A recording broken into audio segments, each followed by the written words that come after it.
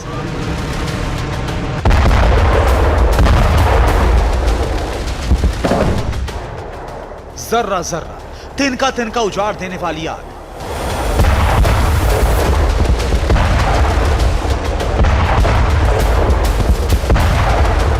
दुनिया के सबसे घातक हथियार के इस्तेमाल की आशंका फिर गहराने लगी।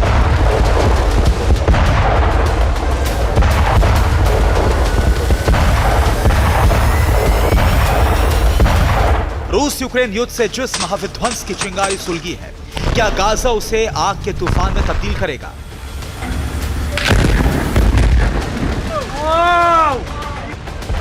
लाखों लोगों की मौत, विशालकाय पेड़ों के निशान मिटाने वाला जलजला, बड़ी इमारतों को धूल बनाने वाला ब्लास्ट, क्या अब होकर रहेगा?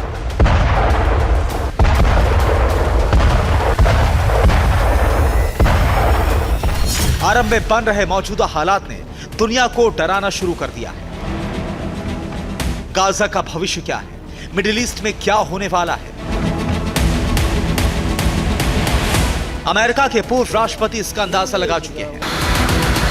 परमाणु युद्ध की तपिश पूरी दुनिया में महसूस की जा रही है। The biggest threat is nuclear weapons. And we have a man that doesn't even know what a nuclear weapon is as our chief negotiator. And it's a very scary thing. You could end up in World War III. The threat is not global warming, it's nuclear warming. It's the single biggest threat to your country, to our country, to every country. America के पूर्व राष्ट्रपति कह रहे हैं, global warming से बड़ा खतरा nuclear warming है। गाजा से यूक्रेन तक तीसरे विश्व युद्ध का खतरा बढ़ रहा है। रूस और चीन से अमेरिका का तनाव परमाणु युद्ध की वजह बन सकता है।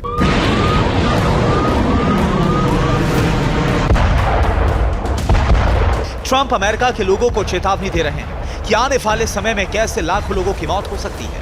अमेरिका को भारी नुकसान उठाना पड़ सकता है।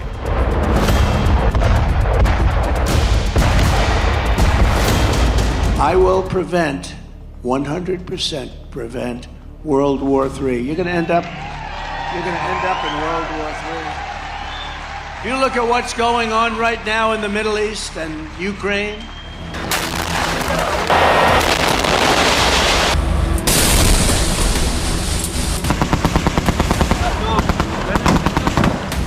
मौजूदा हालात में गाजा में इजराइल दुनिया से खुली छूट चाहता है, जबकि दुनिया के कई देश फिलिस्तीन के पक्ष में हैं। ईरान बार बार धमकी दे रहा है। अमेरिका ने गाजा के करीब समंदर में स्ट्राइक ग्रुप की तैनाती कर दी है। यही वजह है कि अब गाजा युद्ध का विस्तार तय माना जा रहा है।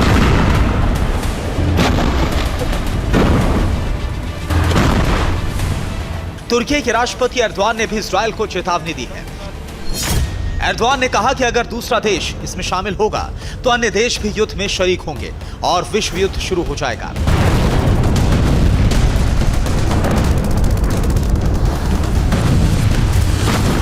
मिडिल ईस्ट के देशों की सेना और पॉलिसी को समझने वाले एक्सपर्ट्स ने भी इजराइल को लेकर चेतावनी दी है। प्रिंसटन यूनिवर्सिटी के सैयद हुसैन मौसवियन ने कहा, इजराइल को जब भी खतरा महसूस होगा वो परमाणु हथियार का इस्तेमाल शुरू कर देगा।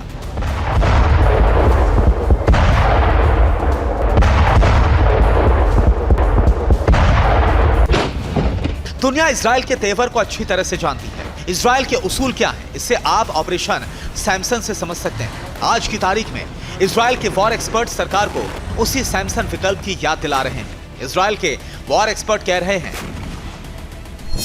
सैमसन विकल्प के तहत अब फिलिस्तीनियों के साथ मरना नहीं है। अब इजराइल को अपनी परमाणु नीति को बदलने का वक्त है। अब खतरा होने पर परमाणु हथियार से दुश्मन को भस्म करने का विकल्प रखा जाना चाहिए।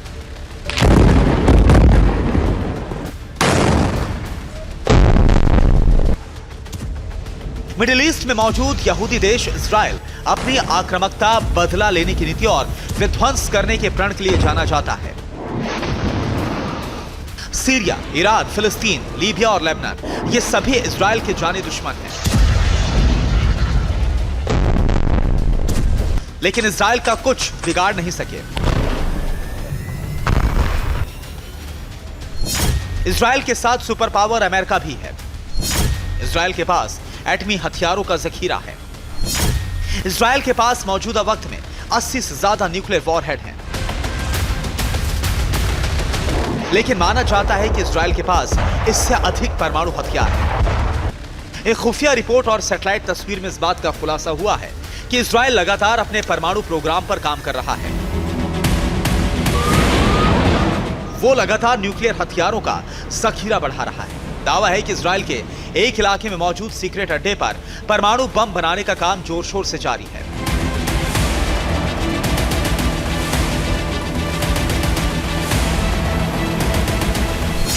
राजधानी जेरूशलम से करीब 90 किलोमीटर दूर एक रेगिस्तानी इलाके में सीक्रेट ठिकाना नजर आया है। दावा है कि इजराइल की न्यूक्लियर सिटी है। फुटबॉल के मैदान जितने बड़े एरिया में इजराइल के परमाणु प्रोग्राम को जारी रखने के लिए रिएक्टर और प्लांट है। यही वजह है कि ईरान के विदेश मंत्री ने इजराइल को विश्व के लिए बड़ा खतरा बताया है। ईरानी विदेश मंत्री हुसैन अमीर अब्दुल्लाहियन ने सोमवार को संयुक्त राष्ट्र सुरक्षा परिषद और अंतर्राष्ट्रीय परमाणु ऊर्जा एजेंसी से कार्रवाई करने की मांग की है। ईरानी मंत्री की अपील है कि इजराइल के परमाणु हथियार नष्ट करवाए जाएं। इजरायली मंत्री ने गाजा में परमाणु हमले की धमकी दी है। ईरान ने इजराइल के मंत्री अमीहाई एलियाहू के बयान को गंभीरता से लिया है। मंत्री अमीहाई एलियाहू ने कहा था कि गाजा पर परमाणु बम गिराया जा सकता है।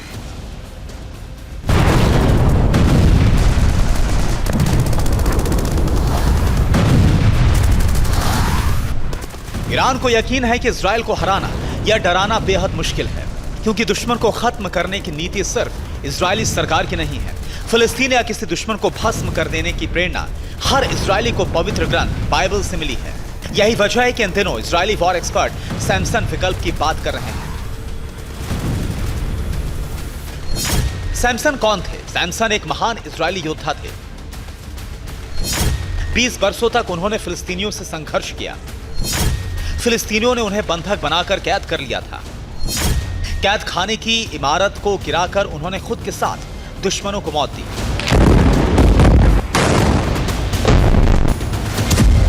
अब इसी संवेदना वीरता की याद दिलाई जा रही है। यानी संदेश यही है कि अगर किसी ने इजराइल को मिटाने की कोशिश की तो इजराइल खुद के साथ तमाम दुश्मनों को भस्म कर दे।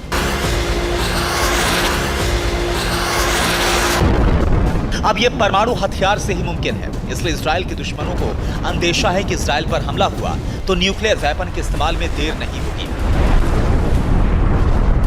नेतन्याहू ये चेतावनी भी दे चुके हैं। नेतन्याहू ने साफ कहा है, हमास को मिटाने के लिए पूरी दुनिया से लड़ सकते हैं। अरब देशों के लिए गाजा पर चुप रहना ही बेहतर विकल्प है। हमास से युद्ध में दखल देने वालों को इजराइल नहीं बख्शेगा।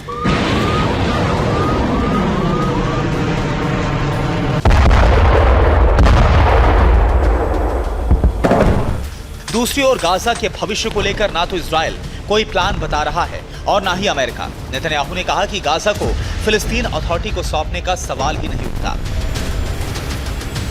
फिर सवाल उठता है कि आखिर गाजा का क्या होगा? गाजा इतिहास बन जाएगा या फिर एक महायुद्ध वर्तमान को दहलाएगा? Bureau report, TV9 Bharatvarsh. Hezbollah के ठिकानों पर इजरायली हमला हुआ है। इजरायली एयरफोर्स ने बरसाए हैं बम। हिजबुल्लाह के हथियार डिपो ध्वस्त हुए हैं और कई हिजबुल्लाह लड़ाकों के मारे जाने की आशंका जताई जा रही है।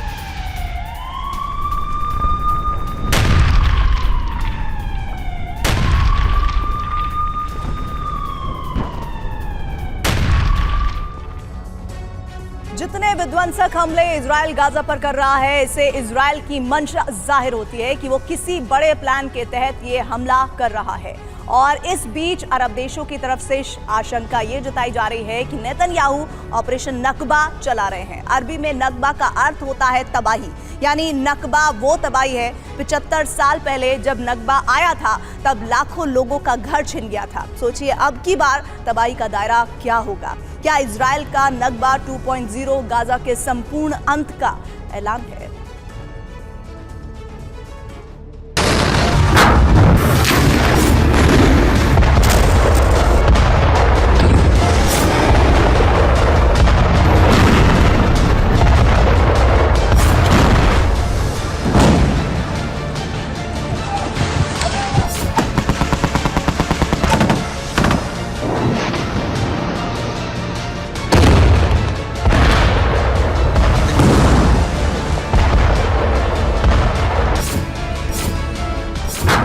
गाजा जल रहा है, इजराइल लगातार बम बरसा रहा है। हालांकि इस जंग में हमास से ज्यादा नुकसान उन बेकसूर लोगों को हो रहा है जो ना जंग में शामिल हैं और ना ही 75 साल पहले जब इजराइल अस्तित्व में आया।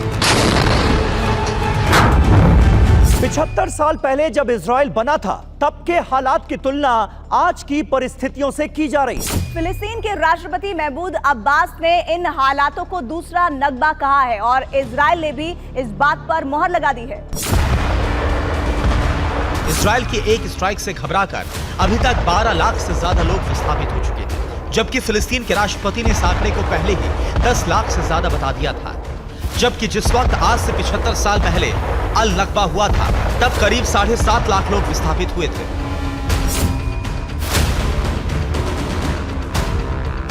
तो क्या अल नकबा 2.0 की तैयारी में है इजराइल?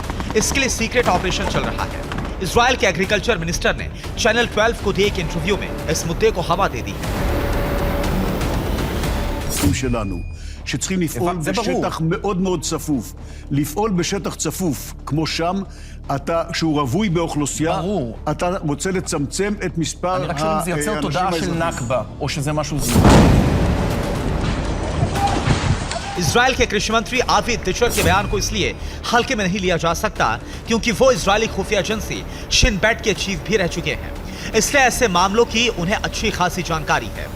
वैसे देखा जाए तो पिछले कुछ वक्त में इजराइल ने हमले तेज किए हैं, खास तौर से पूरा फोकस उत्तरी गाजा पर किया है।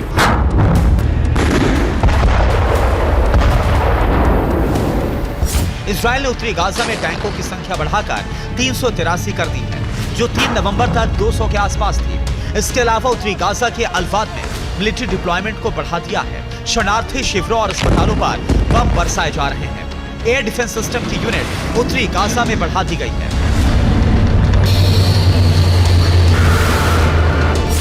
इससे घबराए लोग तेजी के साथ उत्तरी गाजा को छोड़ रहे हैं हालांकि इस बीच हमास और हिजबुल्लाह की तरफ से इजरायली शहरों पर रॉकेट स्ट्राइक की जा रही है।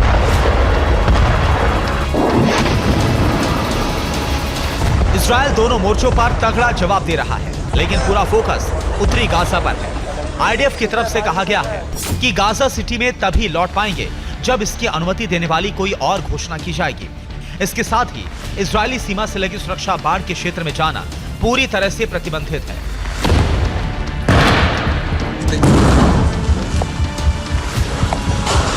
यानी इजरायल कबूल करे या फिर ना करे, हालात नकबा 2 वाले बनते जा रहे हैं। खुद नेतन्याहू के मंत्री इसका इशारा कर रहे हैं। इजरायल के नेशनल सिक्योरिटी मिनिस्टर बेन गिविर ने कहा, हमें यह दुनिया के सामने साफ करना होगा कि हम गाजा पर कब्जा कर रहे हैं या फिर नहीं।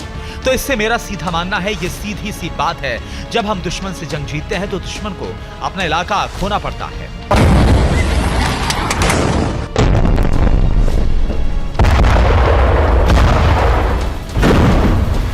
यानी इजरायल खुफिया तरीके से गाजा में ठीक उसी तरह का ऑपरेशन कर रहा है जो ठीक 75 साल पहले किया था, जिसका नाम है ऑपरेशन नकबा 2.0।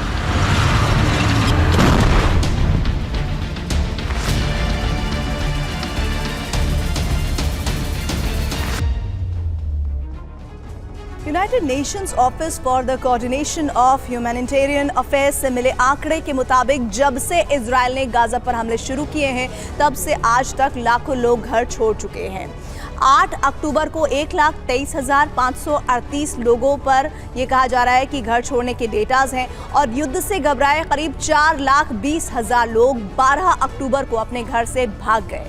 13 अक्टूबर यानी हमास के हमले के 6ठे दिन के बाद ही इजरायल ने उत्तरी गाजा में लोगों से घर छोड़ने के लिए कहा था, जिसके बाद 16 अक्टूबर तक 10 लाख लोग विस्थापित हो गए, जो 6 नवंबर आते आते 15 लाख तक हो चुके हैं, जबकि गाजा की कुल आबादी 23 लाख है।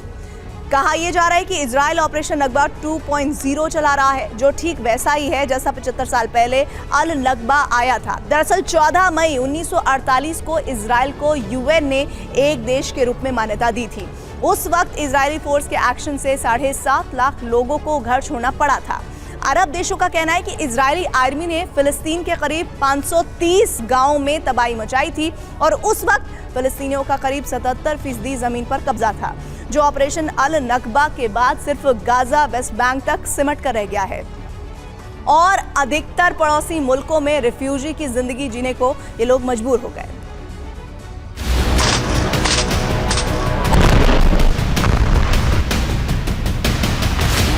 तब से यह विवाद और गहराता गया। इजरायल और फिलिस्तीन समर्थित संगठनों के बीच जंग होती रही है। पहले नकबा और उसके बाद के पलायन को मिलाकर लाखों लोग विस्थापित हुए, लेकिन आक्रोश पनपता रहा। साल 1998 में फिलिस्तीनी प्रेसिडेंट यासिर अराफात ने 15 मई को नकबा दिवस घोषित कर दिया था। तब से लेकर अभी तक हर साल महिलाएं, बुजुर्ग, बच्चे हाथों में चाबियां लेकर विरोध प्रदर्शन करते हैं।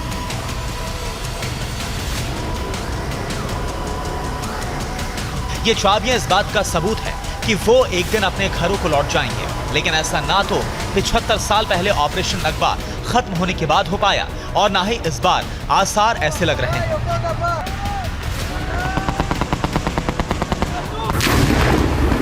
क्योंकि इजरायल उत्तरी गाजा पर जितने विध्वंसक हमले कर रहा है वो सीधे तौर पर उसकी मंशा को जाहिर कर रहे हैं। इसी को लेकर तुर्की के प्रेसिडेंट एर्दोआन भड़क गए।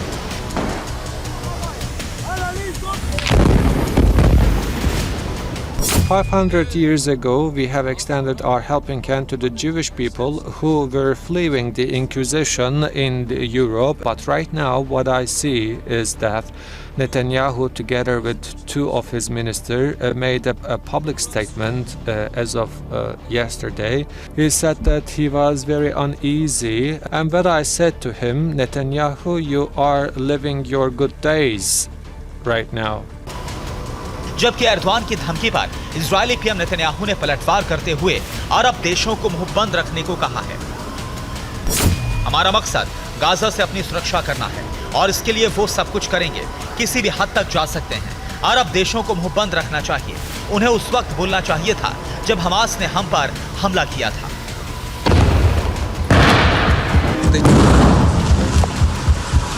नेतन्याहू के अलावा अमेरिका के पूर्व प्रेसिडेंट डोनाल्ड ट्रंप एर्दोआन पर अपनी भड़ास निकाली है। नकबा 2.0 को लेकर बड़ा बवाल इसलिए मचा हुआ है क्योंकि अरब देश लगातार इस बात का शोर मचा रहे हैं कि इजराइल की कोशिश है कि वो गाजा को 2 हिस्सों में बांट दें।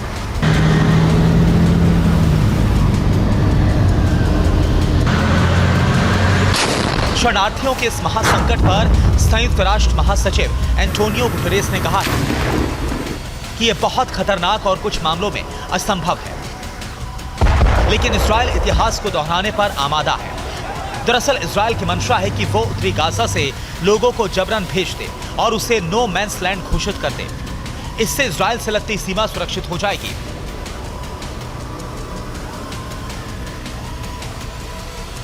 गाजा पट्टी इजराइल, मिस्र और भूमध्य सागर के बीच बसा एक छोटा सा इलाका है।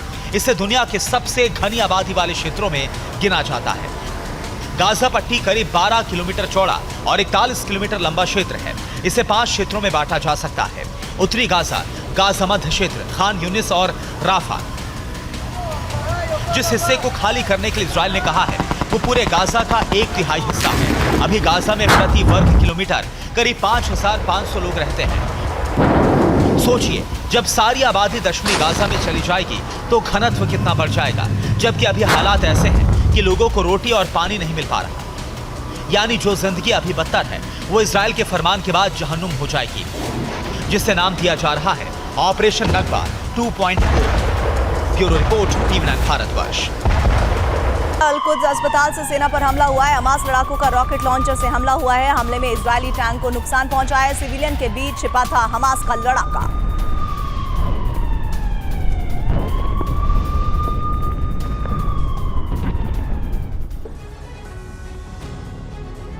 बीते 5 दिनों से गाजा के अस्पतालों पर मौत मंडरा रही है। ना बिजली है, न पानी है, ऊपर से बरसते इजरायली बारूद के बीच हजारों मरीजों की जिंदगी पर संकट है। सबसे बुरे हालात अल शिफा अस्पताल के हैं।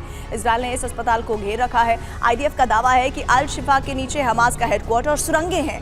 यहाँ छिपे लड़ाके अस्पताल का इस्तेमाल ह्यूमन शील्ड के तौर पर कर रहे हैं। सिर्फ इतना ही नहीं, हमास अस्पताल तक मदद भी नहीं पहुंचने दे रहे हैं।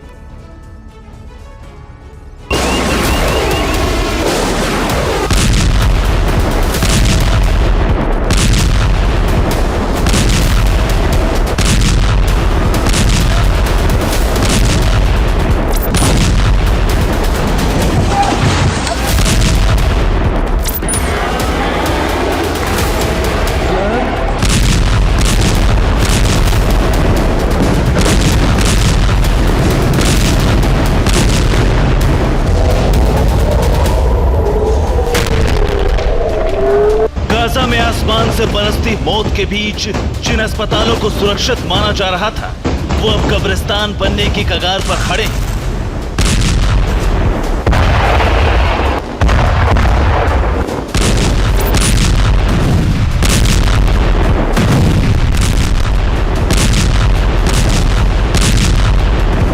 सितंबर के बाद जिन अस्पतालों में हजारों लोग शरण लेने पहुंचे थे वो अब इन्हीं अस्पतालों से भाग जाना चाहते हैं।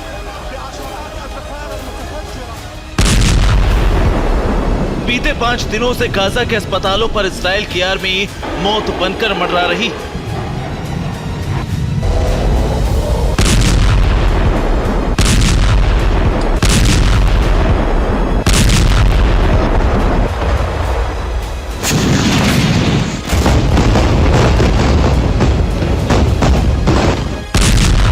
अल शिफा अस्पताल, इंडोनेशिया अस्पताल, अल-कुद्स अस्पताल, कमल अदवान अस्पताल। अस्पताल बेहद अलग अलग हो, लेकिन उत्तर से लेकर दक्षिण तक गाजा के तकरीबन हर अस्पताल की सूरत ऐसी ही है। सबसे बुरे हालातों में अल शिफा अस्पताल है जो इस वक्त गाजा वॉर का सेंटर पॉइंट बन चुका है।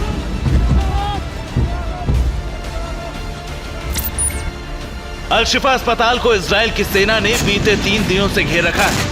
इजराइल की फोर्स यहां हमास के खिलाफ सबसे अहम ऑपरेशन चला रही है। ऑपरेशन भले हमास के खिलाफ है, मगर इसकी असली कीमत अस्पताल में मौजूद घायल, मरीज और शरणार्थी चुका रहे हैं।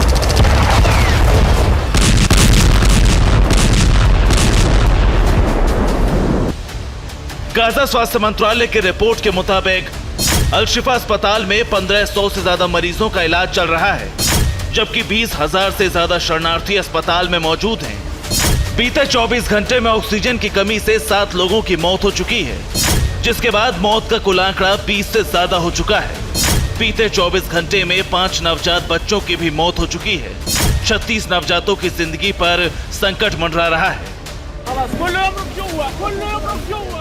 अस्पताल में ना बिजली है, ना पानी और ना ही मरीजों के लिए ऑक्सीजन। ऐसे में अल-शिफा कभी भी गाजा के सबसे बड़े कब्रिस्तान की शक्ल में बदल सकता है।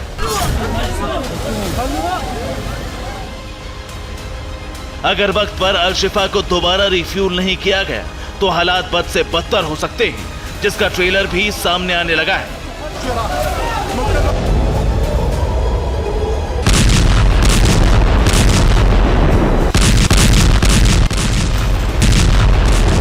अल-शिफा के हालात कितने ज्यादा खराब हो चुके हैं, इसका अंदाजा एक पत्रकार के बयान से मिलता है। हालांकि सुरक्षा कारणों से पत्रकार का नाम रिवील नहीं किया गया। दावा है कि फिलिस्तीनियों के साथ ही पत्रकार भी अल-शिफा अस्पताल में मौजूद है। पत्रकार के मुताबिक अल-शिफा के हालात बयान करने लायक नहीं है। लोग रोटी के एक एक टुकड़े को ढूंढ रहे हैं। मरे हुए लोगों के शवों को कुत्ते खा रहे हैं। दरअसल अल-शिफा अस्पताल से हमास के लड़ाके भाग ना सके, इसीलिए बिल्डिंग से किसी को निकलने नहीं दिया जा रहा। इजराइल के मुताबिक इस अस्पताल के नीचे सुरंग है। सुरंग में हमास का कमांड सेंटर और ऑपरेशनल हेडक्वार्टर है, जहां हमास के बड़े नेता मौजूद हैं। इसी सुरंग में इजरायली बंधकों को भी रखा गया है। ऐसे में इस अस्पताल को इजरायली सेना ने 3 तरफ से घेर लिया है। आईडीएफ के जवानों ने सिर्फ एक रास्ते को खाली छोड़ा है, ताकि अस्पताल में मौजूद मरीज, डॉक्टर और शरणार्थी यहां से बाहर जा सके। अस्पताल में जाती ये अल-वहदा रोड है। इसी सड़क को इजराइल ने खाली छोड़ा है। मगर इस वक्त अस्पताल की सबसे बड़ी समस्या बिजली की सप्लाई बनी हुई है, जिसके बिना मरीजों को बचाना असंभव है। इजराइल का दावा है कि उसने अस्पताल के मरीजों की मदद के लिए 300 लीटर डीजल भेजा, ताकि जनरेटर्स को दोबारा शुरू किया जा सके। सबूत के तौर पर एक वीडियो भी आईडीएफ ने जारी किया। वीडियो में इजरायली जवान डीजल ले जाते नजर आ रहे हैं। हालांकि अब तक ये ईंधन शिफा अस्पताल के जनरेटर्स तक नहीं पहुंच पाया है। आईडीएफ का दावा है कि हमास ईंधन को अस्पताल तक पहुंचने नहीं दे रहा है। वहीं हमास ने आईडीएफ के आरोपों को खारिज कर दिया है। हमास का दावा है कि इजराइल ने डीजल अस्पताल भेजा ही नहीं है। किस दावे में कितना दम है ये कोई नहीं बता सकता, लेकिन हकीकत यही है कि ईंधन खत्म होने की वजह से अस्पतालों में ब्लैकआउट है, जिसकी वजह से ऑक्सीजन की सप्लाई भी नहीं हो पा रही।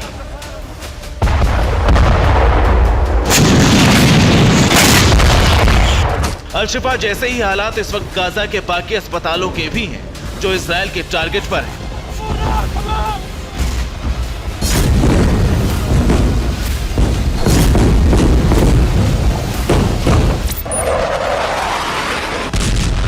ये वीडियो इंडोनेशियाई अस्पताल का है, जहां आज फिर इजराइल एयरफोर्स ने बमबारी की।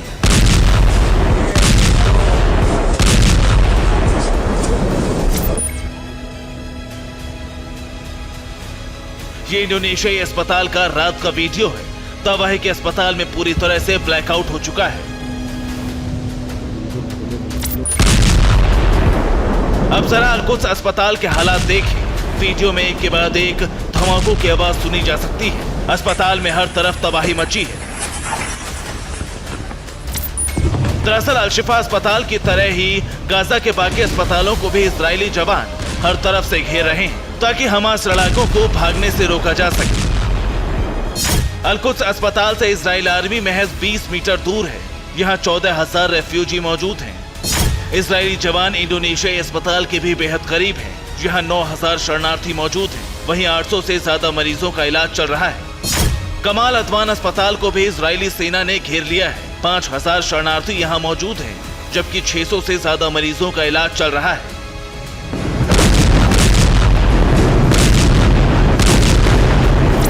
साफ है, इजराइल हर हालात में हमास को खत्म करने का फैसला कर चुका है।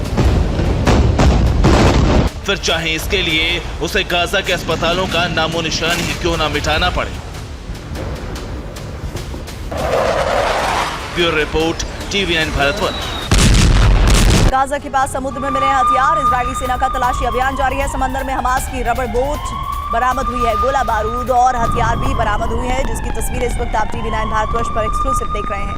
इजरायली सेना का तलाशी अभियान इस वक्त आप देख रहे हैं। समंदर में हमास की रबर बोट बरामद हुई है।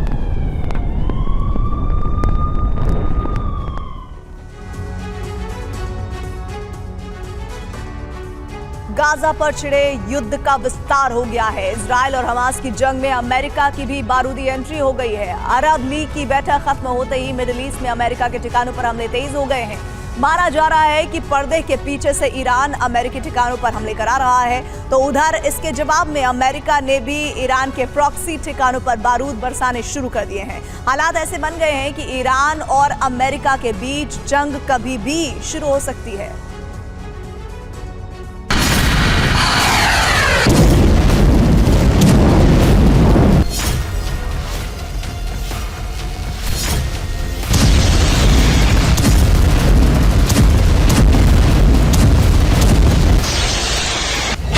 अमेरिकी बेस पर तेज हुए हमले।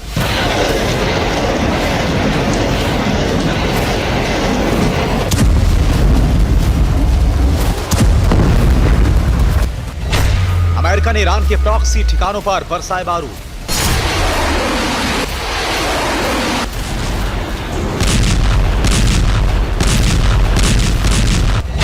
सीरिया और ईरान के ठिकानों पर बड़ा हमला।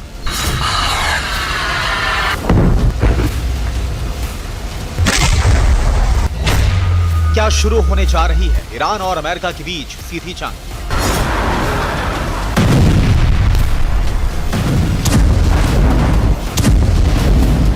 एक तरफ गाजा में विध्वंस मचा हुआ है। इजरायली सेना गाजा को मुट्ठी में करने के लिए हर दिन अनगिनत बम बरसा रही है।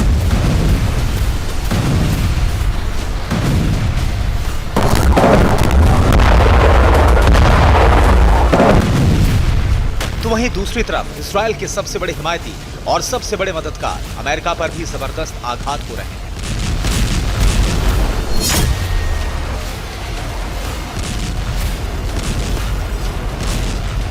जिस तरह से गाजा में जंग दिनों दिन भयानक होती जा रही है, युद्ध की आग लगातार बढ़ती जा रही है, उसी तरह अमेरिकी ठिकानों पर भी हमले हर दिन बढ़ते जा रहे हैं।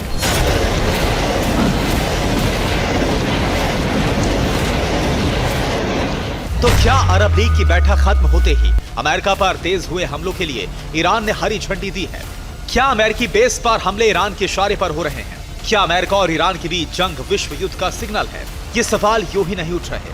इन सवालों के पीछे अमेरिका और ईरान के बीच बढ़ता तनाव और वो बारूदी बरसात है, जिससे ईरान के प्रॉक्सी अमेरिकी ठिकानों को दहला रहे हैं।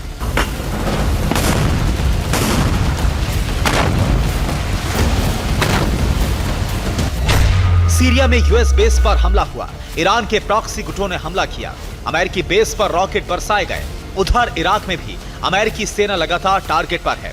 हिजबुल्लाह ब्रिगेड ने हमला किया। MQ-1 अमेरिकी ड्रोन गिराने का दावा किया। 358 एंटी ड्रोन मिसाइल से हमला किया।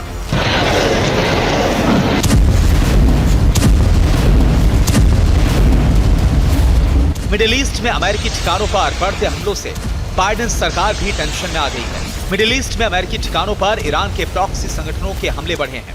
इससे पहले अमेरिका ने अपने बेस पर हुए हमलों का करारा जवाब दिया। अमेरिका ने सीरिया में ईरान के समर्थन वाले ग्रुप्स के ठिकानों पर जोरदार प्रहार किया।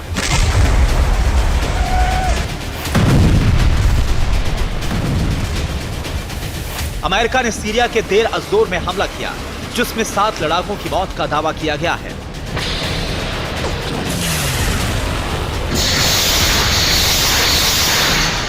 पूर्वी सीरिया में अमेरिका ने यह बारूद रात में बरसाए और ईरान समर्थित लड़ाकों के ठिकाने तबाह कर डाले।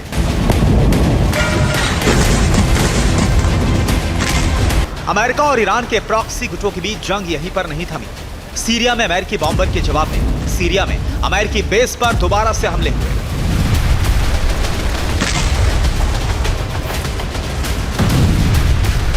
इराक की अल नुजबा ब्रिगेड ने अमेरिकी बेस पर हमले का वीडियो भी जारी किया।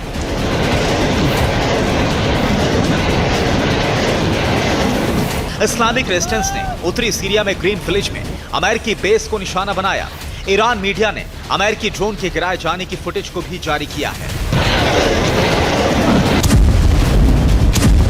ईरान के प्रॉक्सी संगठन ने सीरिया में अमेरिकी ठिकानों को निशाना बनाते हुए कॉनिको गैस फील्ड इलाके में भी हमला किया।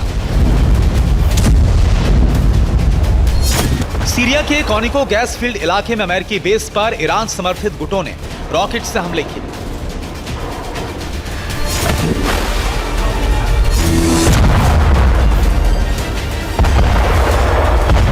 न सिर्फ सीरिया और इराक में अमेरिकी बेस पर हमले हो रहे हैं, बल्कि तुर्की में भी अमेरिकी बेस पर हमले की कोशिश हुई है। हालांकि अमेरिकी बेस पर ये हमले पिछले काफी दिनों से हो रहे थे, लेकिन जब ये हमले बढ़े तो अमेरिका ने भी ईरान के प्रॉक्सी संगठनों को कड़ा जवाब दिया। मिडिल ईस्ट में अमेरिका की मौजूदगी सीरिया से लेकर ईरान को रास नहीं आ रही है और इसीलिए मिडिल ईस्ट में अमेरिकी सैनिकों पर भी हाल के दिनों में हमले बढ़े हैं। ईरान के प्रॉक्सी संगठनों के हमले बढ़े तो सीरिया पर बारूद बरसाकर अमेरिका ने ईरान से प्रतिशोध का इरादा जाहिर कर दिया। पूर्वी सीरिया के अबू कमाल में F-15E लड़ाकू विमान से अमेरिका ने बमबारी की।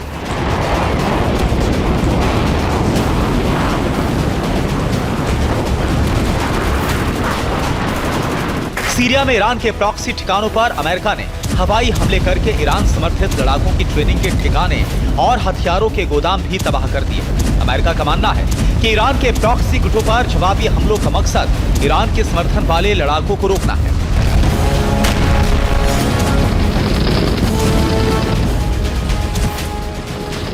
हालांकि अमेरिका में ईरान के खिलाफ बड़े एक्शन की मांग उठ रही है, लेकिन प्रेसिडेंट बाइडेन अभी तैयार नहीं है। बाइडेन का मानना है कि अगर अमेरिका ने ईरान के खिलाफ ज्यादा कड़ा रुख अपनाया तो मिडिल ईस्ट में हालात बिगड़ जाएंगे। मतलब ईरान और अमेरिका की सीधी जंग विश्व युद्ध में बदल जाएगी। Bureau report, TV9 Bharatvarsh. Jabalia camp पर इजराइल का बड़ा हमला हुआ है। हमले में कई रिहायशी इमारतें ध्वस्त हुई हैं। हमले के बाद इलाके में आग लग गई है। कई लोगों को मारे जाने की भी जानकारी मिल रही है।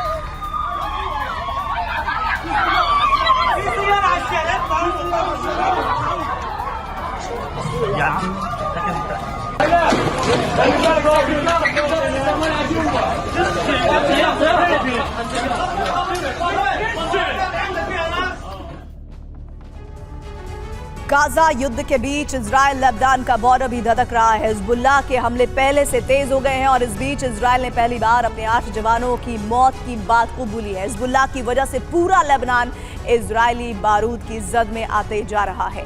दरअसल गाजा जैसा रण लेबनान में भी छिड़ सकता है। हिजबुल्लाह के हमलों के बीच नेतन्याहू ने पूरे लेबनान को अंजाम भुगतने की धमकी दी है, तो लेबनान ने भी साफ कर दिया है कि उसे गाजा समझने की भूल गलती से भी न करे।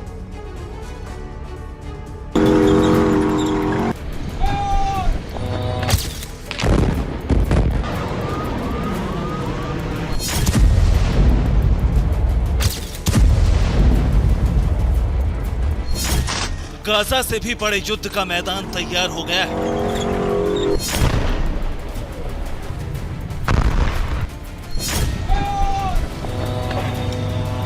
ये मैदान लेबनान बॉर्डर है, जहां बारूदी बारिश हर बीतते दिन के साथ तेज होती जा रही है।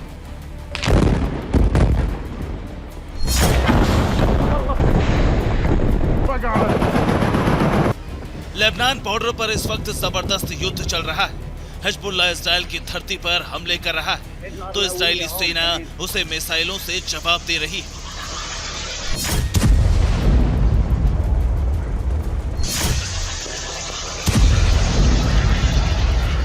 इजराइल जहां हमास की तरह हिजबुल्लाह के खिलाफ बड़ा ऑपरेशन चलाने की धमकी दे रहा है, वहीं हिजबुल्लाह पीछे हटने के लिए तैयार नहीं। लेबनान इजराइल के बॉर्डर पर हिजबुल्लाह लगातार बमबारी कर रहा है, इजराइल को चोट पहुंचा रहा है।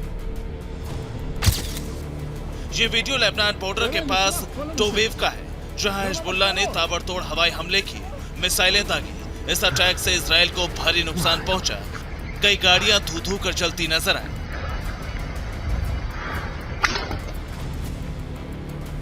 हिजबुल्लाह ने हमले का एक और वीडियो जारी किया है। ये वीडियो इजराइल लेबनान बॉर्डर का है, जहां एक इजरायली पोस्ट को हिजबुल्लाह लड़ाकों ने ATGM से तहस नहस कर दिया।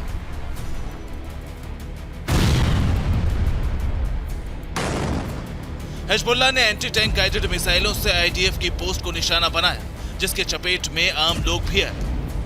मिसाइल हमले में 14 लोग जख्मी हो गए। इनमें कुछ घायल बिजली विभाग के कर्मचारी हैं, जो लेबनान की ओर से हुई कार्रवाई में पहले से खराब पड़ी पावर लाइन को ठीक करने आए थे।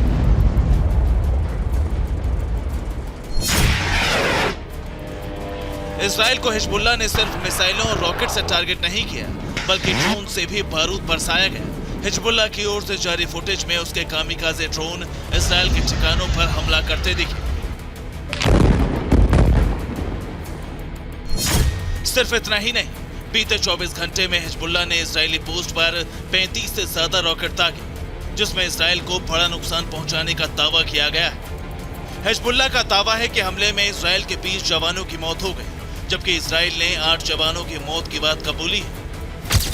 ऐसा पहली बार है जब आईडीएफ ने बड़े नुकसान की बात मानी है। दरअसल पिछले 48 घंटे से हिजबुल्लाह इजराइल के खिलाफ बेहद आक्रामक हो गया है, जिसके पीछे ईरान का हाथ माना जा रहा है। हाल ही में ईरान के रेवोल्यूशनरी गार्ड्स एरोस्पेस फोर्स के प्रमुख ने कहा था, गाजा युद्ध फैल सकता है, ईरान तैयार है। माना जा रहा है कि ईरान का यह संदेश हिजबुल्लाह के लिए था, जिसके बाद से उसके हमले और तेज हो गए। एक्सपर्ट्स मान रहे हैं कि गाजा युद्ध के बीच लेबनान और इजराइल भी सीधे आमने सामने आ सकते हैं, जिसके पीछे हाल ही में आए 2 बयान हैं। हाल ही में इजरायली पीएम नेतन्याहू ने कहा था कि अगर हिजबुल्लाह के हमले नहीं रुके तो लेबनान की राजधानी बेरूत को गाजा जैसा बना देंगे, जिसके बाद लेबनान के पीएम का बयान सामने आया। उन्होंने कहा, हमें गाजा नहीं समझे, तेल अवीव का हाल गाजा से भी बुरा होगा। बयानों से साफ है कि गाजा युद्ध की आंच अब लेबनान और इजराइल के बीच युद्ध की आग भड़का सकती है, जिसमें ईरान खुलकर लेबनान का साथ दे सकता है। और अगर ऐसा हुआ तो इस युद्ध को महायुद्ध की शक्ल इख्तियार करने से कोई नहीं रोक पाएगा। Bureau report, TVN Bharatvarsh. और जैसी तबाही गाजा में हो रही है, वैसा ही हाल अब वेस्ट बैंक का हो सकता है, क्योंकि इजराइल का ग्राउंड ऑपरेशन वेस्ट बैंक में कमजोर पड़ रहा है और इस वजह से आईडीएफ का बड़ा नुकसान हो रहा है। अब नेतन्याहू वेस्ट बैंक में ठीक गाजा की तरह ऑपरेशन चला सकते हैं, यानी वो दिन दूर नहीं जब वेस्ट बैंक की जमीन भी गाजा की तरह समतल हो जाएगी। लेकिन वेस्ट बैंक में ऐसा करना इतना आसान नहीं होगा, क्योंकि यहाँ हमास जैसे कई ग्रुप एक्टिव हैं जो इजराइल के खिलाफ एकजुट होकर लड़ रहे हैं।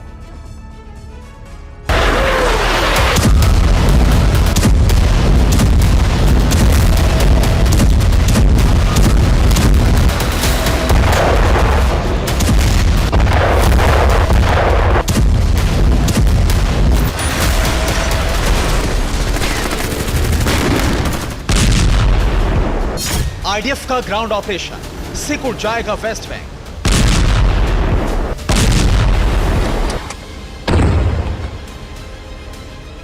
गाजा जैसा अंजाम इजराइल का होगा कंट्रोल। अगर उत्तरी गाजा से लोगों को घर छोड़ने के लिए कहा गया है, तो वेस्ट बैंक में भी हालात काफी गंभीर हो गए हैं। अब या तो आईडीएफ इलाके पर कब्जा करे या फिर इलाका छोड़ दे, क्योंकि हालात ऐसे हैं जिसमें आईडीएफ को ऑपरेशन चलाने में काफी दिक्कत हो रही है। उसकी सबसे बड़ी वजह है कि हमास लड़ाके रिहायशी इलाकों में छिपे हैं, लोगों के बीच में रहकर आईडीएफ पर हमला कर रहे हैं। आईडीएफ का हमास लड़ाकों को पहचान पाना मुश्किल है। आईडीएफ सैनिकों पर लगातार हमले हो रहे हैं, विरोध प्रदर्शन के नाम पर हमले किए जा रहे हैं, सीधे तौर पर स्थानीय लोगों से भिड़ंत हो रही है। अब इस तस्वीर को देखिए, कैसे आईडीएफ के टैंक को हमास के लड़ाकों ने उड़ा दिया। इस दूसरे वीडियो में आईडीएफ के पेट्रोलिंग व्हीकल को हमले में तबाह कर दिया। इतना ही नहीं, घरों में छिपे हुए हमास के लड़ाके आईडीएफ सैनिकों पर फायरिंग कर रहे हैं। इसके अलावा जब भी आईडीएफ के सैनिक सर्च ऑपरेशन के जरिए हमास के लड़ाकों को पकड़ने आते हैं, तो वेस्ट बैंक के स्थानीय निवासी विरोध करने के लिए उतर आते हैं। ऐसे में रेड नहीं हो पाती और हमास लड़ाके भाग जाते हैं। यही वजह है कि अब वेस्ट बैंक में इजराइल ग्राउंड ऑपरेशन तेज करने वाला है, साथ ही एयर स्ट्राइक भी कर सकता है। यानी कुल मिलाकर गाजा जैसा संहार वेस्ट बैंक में भी हो सकता है। इसके लिए बस नेतन्याहू के आदेश का इंतजार है। लेकिन अभी इजराइल का पूरा फोकस उत्तरी गाजा खाली कराने पर है। जैसे ही उत्तरी गाजा मिशन पूरा होगा, वेस्ट बैंक दहल जाएगा, बम बरसेंगे और कई इमारतें जमींदोज होंगी। जाहिर है लोग घबराकर कंट्रोल आईडीएफ को दे सकते हैं, लेकिन वेस्ट बैंक में यह ऑपरेशन इतना आसान नहीं होगा, क्योंकि वहां पर हमास के अलावा दूसरे ईरानी प्रॉक्सी एक्टिव हैं, जिन्हें स्थानीय लोगों का भी समर्थन है। ऐसे में वेस्ट बैंक में इजराइल की जंग सिर्फ हमास से नहीं, बल्कि कई गुटों से हुई। अब सवाल ये उठ रहा है कि क्या वेस्ट बैंक पर काबू करने के लिए हमास की तरह बेकसूरों की जान जाएगी, या फिर इजराइल कोई दूसरा रास्ता अपनाएगा? Bureau report, TV9 Bharatvarsh. दुनिया भर में गाजा को लेकर विरोध प्रदर्शन तेज होता जा रहा है। गाजा के सवाल पर फिलिस्तीन समर्थकों का गुस्सा अरब से लेकर यूरोप तक बढ़ता ही जा रहा है। उधर गाजा को लेकर इजराइल के अंदर भी मतभेद उभर आए हैं। पीएम बेंजामिन नेतन्याहू और उनकी कैबिनेट के अंदर खींचतान मच गई है। दुनिया भर में हो रहे प्रदर्शन और अपनी कैबिनेट के अंदर कलह के बाद नेतन्याहू के सामने दोहरा संकट खड़ा हो गया है।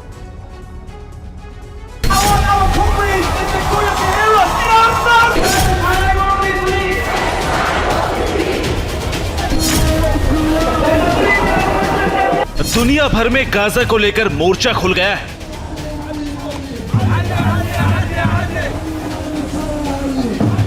अमेरिका से लेकर फ्रांस तक गाजा पर गदर मचा हुआ है।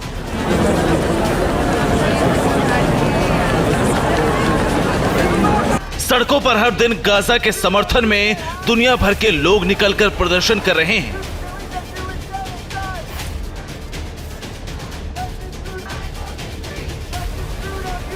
गाजा को लेकर दुनिया भर में बढ़ते विरोध प्रदर्शन के बाद इजराइल में भी पीएम बेंजामिन नेतन्याहू की मुसीबत बढ़ती जा रही है।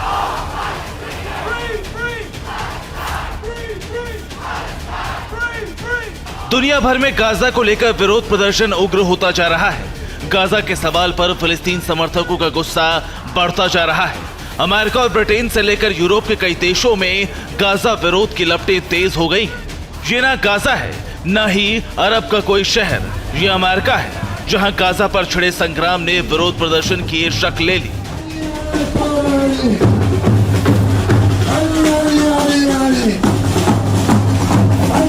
ये तस्वीरें गाजा के टेक्सास की हैं, जहां फिलिस्तीनी समर्थकों ने गाजा के मुद्दे पर प्रदर्शन किया।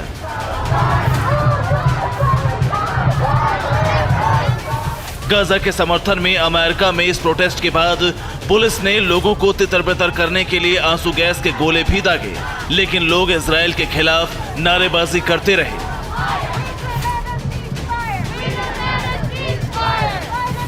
फ्रांस में भी इजराइल के खिलाफ लगातार प्रदर्शन हो रहे हैं।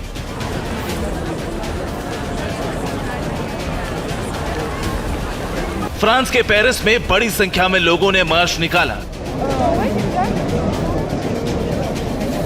हजारों लोगों ने इस रैली में हिस्सा लिया। पिछले एक महीने में फ्रांस में इस तरह के इजराइल विरोधी कई प्रदर्शन हो चुके हैं, जिनमें कई बार छिटपुट हिंसा भी हो चुकी है।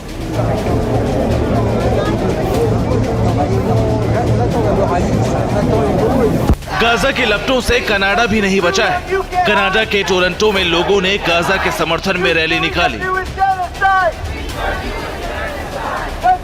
टोरंटो के डाउनटाउन में हजारों फिलिस्तीनी समर्थक रैली में शामिल हुए और कनाडा के पीएम जस्टिन ट्रूडो से युद्ध विराम के लिए दखल देने की मांग की।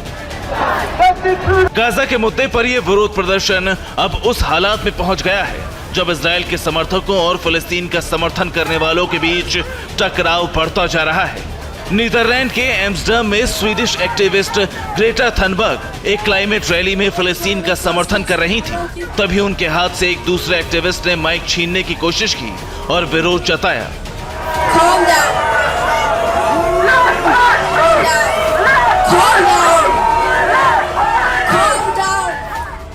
लोग बीच बचाव करने लगे। इसके बाद एक्टिविस्ट को तुरंत घेर लिया गया और उसे मंच से बाहर ले जाया गया। एक तरफ गाजा को लेकर दुनिया भर में विरोध मुखर हो रहे हैं, तो दूसरी तरफ इजराइल के पीएम बेंजामिन नेतन्याहू के मंत्रिमंडल के बीच ही गाजा पर हो रही कार्रवाई को लेकर मतभेद उभर आए हैं। नेतन्याहू के कार्यालय ने अपनी ही एक मंत्री को कैबिनेट की मीटिंग में भाग लेने से मना कर दिया। और अगले आदेश तक सस्पेंड कर दिया। Bureau report, TVN Bharatvarsh.